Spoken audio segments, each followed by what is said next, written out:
Apriamo la Bibbia nel Nuovo Testamento, leggiamo la prima lettera di Paolo a Timoteo.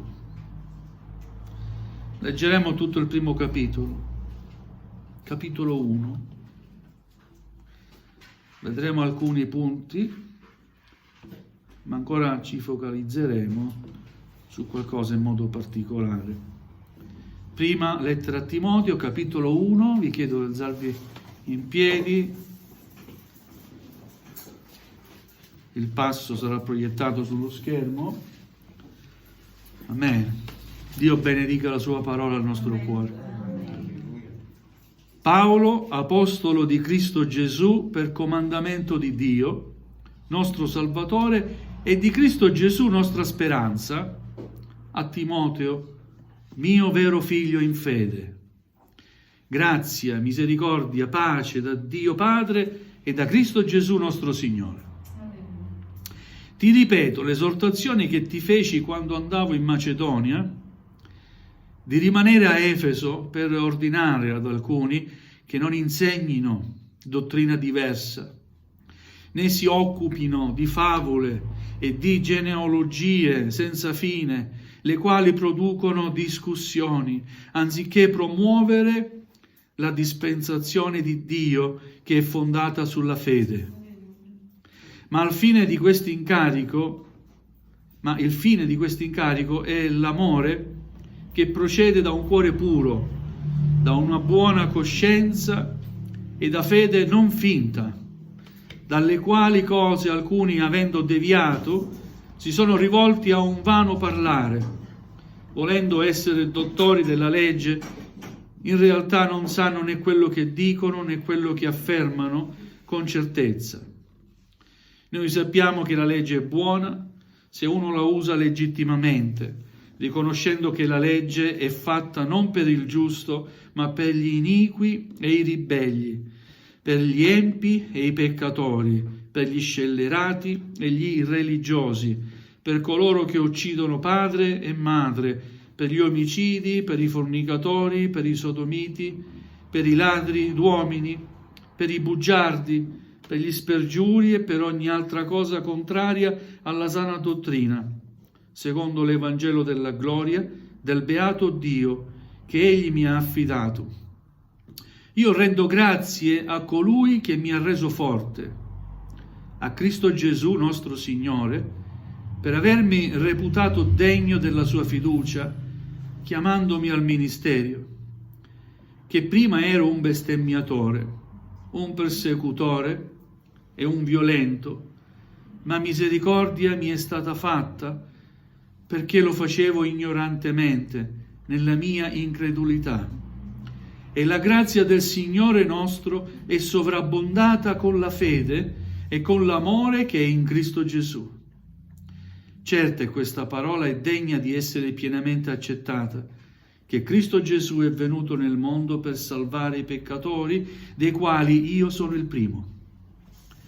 Ma per questo mi è stata fatta misericordia, affinché Gesù Cristo dimostrasse in me per primo tutta la sua pazienza, e io servissi di esempio a quelli che in avvenire avrebbero creduto in Lui per avere la vita eterna. Al Re eterno, immortale, invisibile, solo Dio, siano onore e gloria nei secoli dei secoli. Amen. Ti affido questo incarico, o figlio mio Timoteo, in armonia con le profezie che sono state in precedenza fatte a tuo riguardo, perché tu combatta, in virtù di esse, la buona battaglia, avendo fede e buona coscienza, alla quale alcuni hanno rinunciato e così hanno naufragato quanto alla fede. Fra questi sono Imeneo e Alessandro, i quali ho dato in mano a Satana, affinché imparino a non bestemmiare. Fin qui la lettura della parola del Signore. Accomodatevi. Alleluia. È la prima lettera che Paolo scrive a questo servo di Dio Timoteo. È una lettera definita da studiosi lettera pastorale, perché non è indirizzata ad una chiesa, è indirizzata a un uomo che serve Dio, Timoteo, che Paolo lo considera come un vero figlio in fede.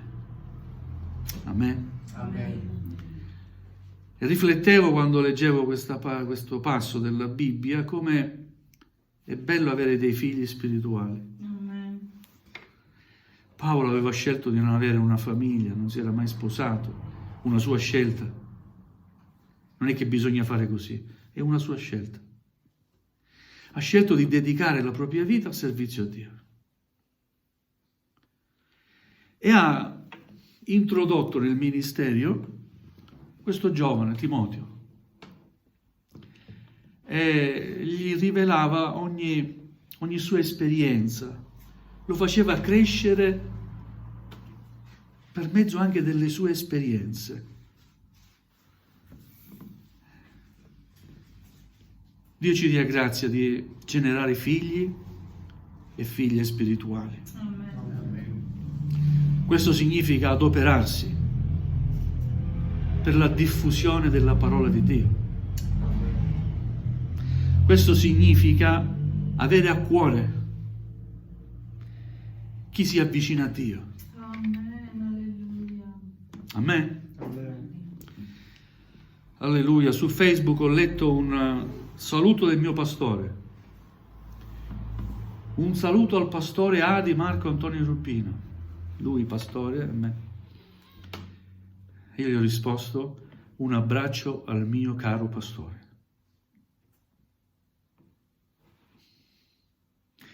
Non si può dimenticare l'insegnamento ricevuto. Alleluia. Io non lo posso dimenticare. E mi accorgo che in alcune cose assomiglio tanto al mio pastore anche quando predico. Mi dice anche mia moglie: non puoi farne a meno, l'ho avuto per 30 anni come pastore. Alleluia. Dio ci dia grazia che nella Chiesa ci siano uomini di Dio che siano di esempio. Alleluia.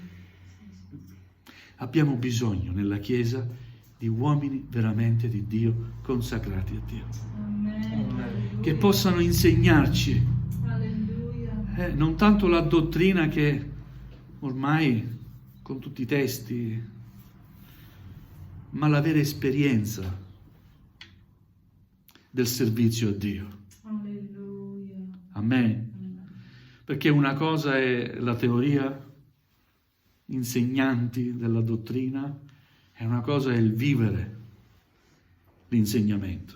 Alleluia. E generiamo figli e figlie quando veramente gli altri prendono a cuore quello che tu insegni,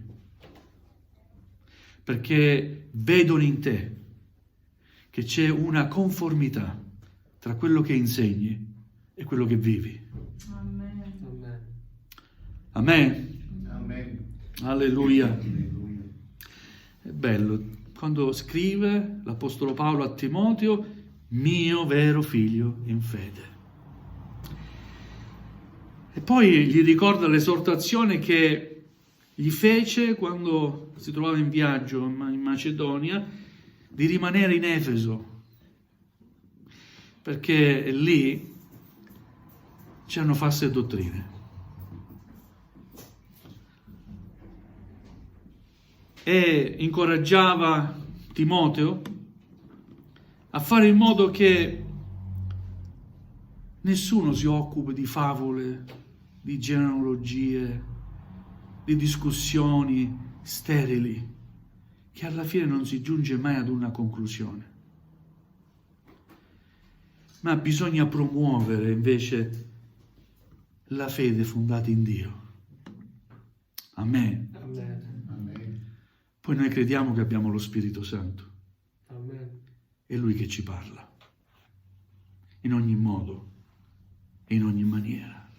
Alleluia. Amen. Amen. Gloria al Signore. Guardate, mi ricordo che il mio pastore, quando ero ragazzo, aveva nel consiglio di chiesa dei fratelli poco istruiti, ma di fiducia. quando lui si assentava, c'era chi lo sostituiva. Non era di grande cultura, però era un uomo anziano, fermo nelle vie del Signore, attaccato alla sana dottrina. A noi bastava che leggesse la parola di Dio. E poi in semplicità ringraziare Dio in preghiera. Alleluia. Il Signore ci benediceva lo stesso. Alleluia. Amen. Gloria a Dio. Le false dottrine ci sono sempre state. Ai tempi di Paolo c'erano le false dottrine, ahimè ci sono ancora oggi. Vogliamo essere attaccati alla parola di Dio. Amen. Amen. Purtroppo nascono divisioni, chiese si separano. C'è chi si sente chiamato a guidare, ma per ignoranza non sa il peso che si assume. Se non è Dio che chiama, fai solo del male all'opera di Dio. Nessun'opera che nasce da una separazione può essere opera di Dio. Certamente predicano il Signore, gloria a Dio. E finché si predica il Signore, Dio lascia fare. Ma un giorno tutti renderemo conto a Dio. Amen. Amen. Un giorno compariremo tutti davanti a Dio. Paolo, vedete, dice apostolo di Cristo Gesù per comandamento di Dio. Amen. Amen. E non si può non mettere in dubbio la chiamata di Paolo al ministero. Abbiamo letto, no? Come è avvenuta. E quando parla di Timoteo, c'è stata una profezia riguardo a Timoteo. Era figlio di credenti. Da piccolo è cresciuto nelle vie del Signore. A un certo punto Dio, con una profezia, lo chiama al ministero. Paolo lo prende sotto le sue cure, lo fa crescere. Gloria a Dio, non facciamo di testa nostra, Amen. perché l'opera non è umana, l'opera è di Dio. Amen. E non possiamo aprire botteghe, mettendo fuori un'insegna, Chiesa Cristiana Evangelica, perché il mondo non ha bisogno né di insegne, né di altre chiese, come dire io sono meglio dell'altra. Il mondo ha bisogno della parola di Dio Amen. e di vedere la manifestazione dei figli di Dio. Amen. Questo ha bisogno il mondo. Poi è Dio che chiama. È Lui che chiama dottori, pastori, evangelisti. È Lui che chiama. Altrimenti ci si assumono responsabilità della quale poi un giorno dovremo rendere conto. Ora, Paolo, dopo aver esortato Timoteo a predicare la sana dottrina, a stare attento, a sorvegliare la Chiesa del Signore, parla della sua testimonianza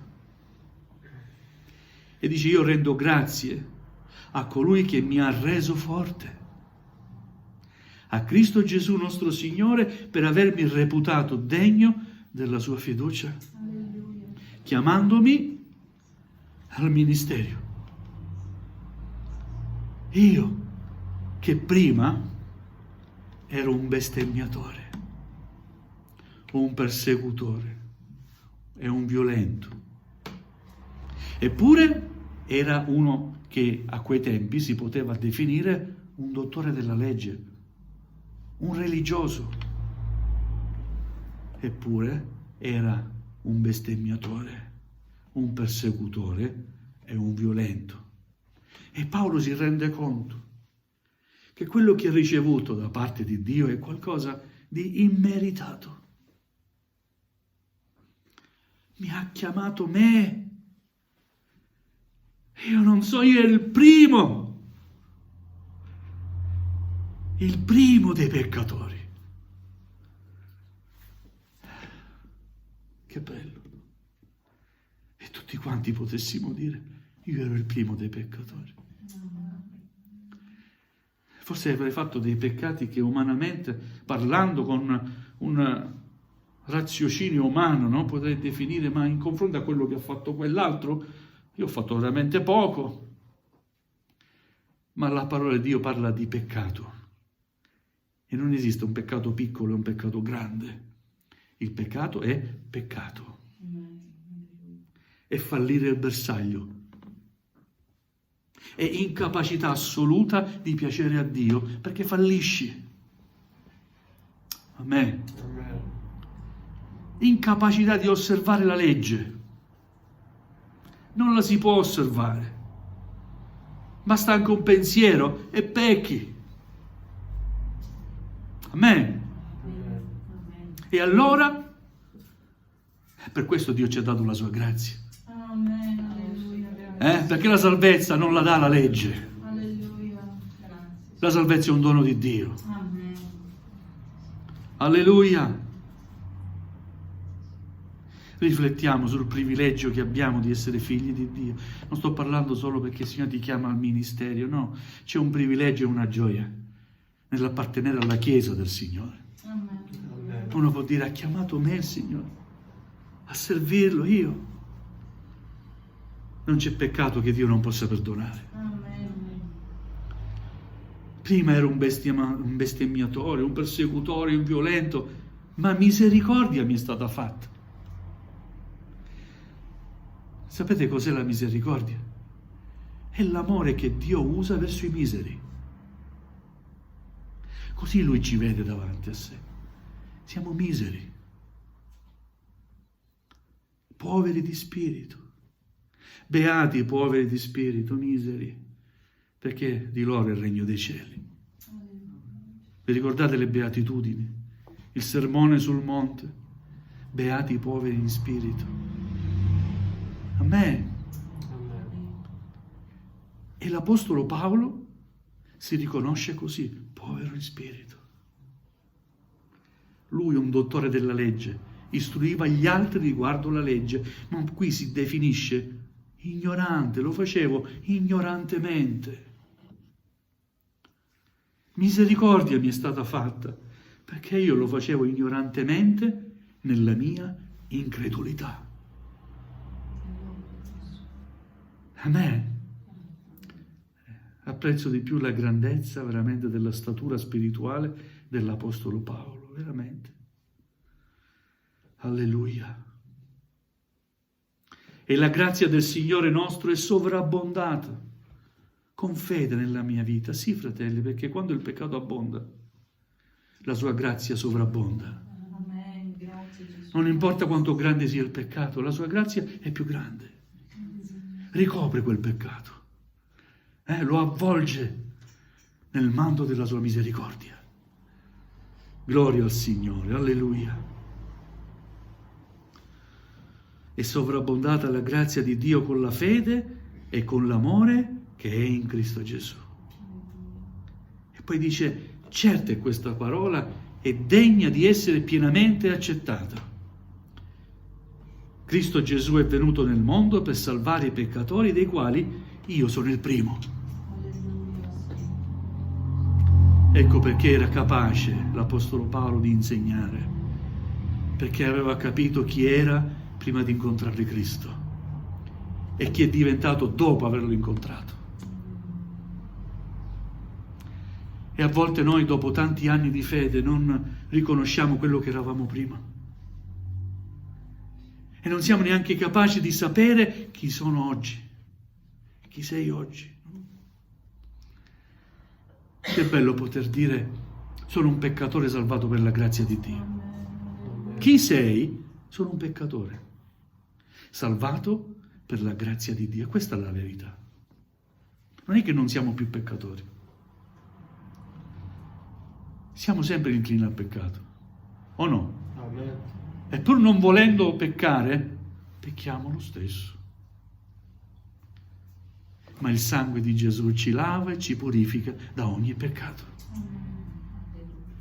Quando ti accosti alla sua presenza e riconosci le tue colpe, confessi a Lui i tuoi peccati, ricevi immediatamente il suo perdono. Amen. Amen. Per fede. Alleluia. Accetti questo dono per fede, è il dono di Dio. Amen. Alleluia. E l'Apostolo Paolo comprende che è stato salvato, gli è stata fatta misericordia da Dio affinché Gesù Cristo dimostrasse in lui, dimostrasse in me, dice l'Apostolo Paolo, per primo tutta la sua pazienza, e io servissi di esempio a quelli che in avvenire avrebbero creduto in lui per avere la vita eterna. Ecco perché ci ha chiamato il Signore. Amen. Affinché possiamo essere di esempio per gli altri. Amen. Come dire, Dio ha salvato me, può salvare anche te. Amen. Non ero migliore di te, non sono migliore di te, ma se Dio ha usato misericordia verso di me, finanche a chiamandomi al ministero, a predicare la sua parola, a fondare delle chiese, può farlo anche attraverso di te. Alleluia. Amen. Alleluia. E poi conclude la sua testimonianza dicendo al Re eterno, immortale, invisibile, solo Dio, sia un onore e gloria nei secoli dei secoli. Amen. Amen. Conclude così la sua esperienza raccontata a Timoteo. Alleluia. E poi continua nell'esortarlo a stare attento. Ti affido questo incarico, o figlio mio Timoteo, in armonia con le profezie che sono state in precedenza fatte a tuo riguardo, perché tu combatta in virtù di esse la buona battaglia. Questo è in sintesi, sapete cos'è? La descrizione di quello che è servire Dio, combattere la buona battaglia. Amen. Questo è servire Dio. Ho conosciuto tanti giovani che erano illusi, chissà cosa gli sembrava, no? Stare dietro al pulpito, problemi, combattimenti, attacchi del nemico. Ma ti conviene veramente questa scelta? Servire il Signore è difficile, non è per tutti, ma è qualcosa offerto a tutti. Amen. Amen. Perché chi rende forte è il Signore. E l'Apostolo Paolo dice: io rendo grazie a colui che mi ha reso forte, perché anche lui sapeva che non era capace di servire il Signore così come Dio richiede. Solo chi si affida a Lui e si arrende giorno dopo giorno riceve forza da Lui. E allora si va avanti, passano gli anni e stai combattendo il buon combattimento. Amen. Alleluia. Perché un combattimento? Perché è un combattimento spirituale. Non puoi guidare gli altri se prima non guidi te stesso nelle vie del Signore. Amen. Non puoi predicare agli altri e razzolare male, no? Quello che predica agli altri devi viverlo prima in te stesso. Così quando parli con certezza, con franchezza. Amen. Amen. Sai le cose che dici, perché le vivi. Alleluia. Alcuni naufragano dalla fede, anche al tempo di Paolo. Ci sono quelli che lo hanno lasciato solo. All'inizio hanno collaborato e poi lo hanno lasciato solo. Oppure si sono fatti il loro gregge nel gregge. Seguitemi, separiamoci. Fra questi sono Imeneo e Alessandro, i quali, dice l'Apostolo Paolo, li ho dati in mano a Satana. Facciano. Amen. Amen. Perché imparino a non bestemmiare. Attenzione, perché i bestemmiatori non sono solo quelli che nel mondo sentiamo dire che offendono il nome di Dio, no? Il bestemmiatore è anche chi non onora Dio. Chi offende lo Spirito Santo. Amen. E non c'è peggiore offesa di dire al corpo di Cristo, parte del corpo di Cristo: voi non capite niente, venite, seguitemi. Separarsi, quello è offendere lo Spirito del Signore. O crediamo alla parola di Dio o non ci crediamo. Andiamo a predicare che la Chiesa è il corpo di Cristo. Stai attento a come ti rivolgi al corpo di Cristo e a quello che fai al corpo di Cristo. Perché Dio è geloso. È uno sposo geloso. La Chiesa è la sposa di Cristo. Dobbiamo averne cura. Amen. Amen. Amen. Dobbiamo amarla. Amen. Dobbiamo coccolarla. Amen. E non dire non mi piaci più, me ne vado da un'altra parte e apro una bottega. Quello non è far parte del corpo di Cristo. Ma siamo fratelli, poi quando apri, ma siamo fratelli, ma se eri mio fratello eri in famiglia. Questa è incoerenza. È offendere il nome di Dio. E Dio ci aiuti. Dio ci perdoni. Amen. Alleluia. Vogliamo alzarci in piedi, fratelli, vogliamo per un momento ancora stare in comunione con il Signore e nella preghiera. Vogliamo dire grazie Signore perché mi hai salvato. Alleluia. Ti senti di dire grazie al Signore perché ti ha salvato? Amen. Alleluia. Hai salvato me che ero il primo dei peccatori. Grazie Gesù. Ushain della Massai. Alleluia. Gloria a te, Signore. Santo sei il Signore. All right, Jesus. Alleluia. Gloria a te, Signore. Alleluia Gesù. Alleluia. Benedetto il tuo santo nome, Signore.